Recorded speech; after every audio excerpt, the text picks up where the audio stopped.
ఉత్తర తెలంగాణలో పిల్లల కిడ్నాపర్ల ముఠా సంచారం కలకలం రేపుతోంది. జనం హడలిపోతున్నారు. రోడ్లపై తిరుగుతున్న కిడ్నాపర్లు పిల్లలను మాయం చేస్తున్నారన్న ప్రచారం తీవ్ర ఆందోళనకు గురి చేస్తోంది. పలు చోట్ల ఒంటరిగా తిరుగుతున్న పిల్లలను పట్టుకుపోయేందుకు కూడా ప్రయత్నించారన్న సంఘటనలు కూడా వెలుగులోకి వస్తున్నాయి. పలు పోలీస్ స్టేషన్లలో బాధితులు పేరెంట్స్ పోలీసులకు ఫిర్యాదు చేస్తున్నారు.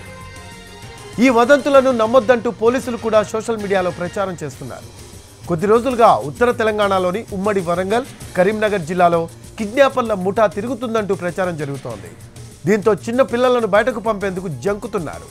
గ్రామంలోకి కిడ్నాప్ గ్యాంగ్ వచ్చిందని, పిల్లలను ఎత్తుకెళ్లే ముఠా ఉందంటూ చర్చించుకుంటున్నారు. ఈ ప్రచారం జరుగుతూ ఉండడంతో రోడ్లపై కొత్త వ్యక్తులు కనబడితే చాలు పిల్లలు కేకలు పెడుతూ తీవ్ర భయాందోళనతో పరుగులు తీస్తున్నారు. ఉమ్మడి వరంగల్ జిల్లాలో వారం రోజుల్లోనే 2 ఘటనలు జరిగాయి. రాయపత్రి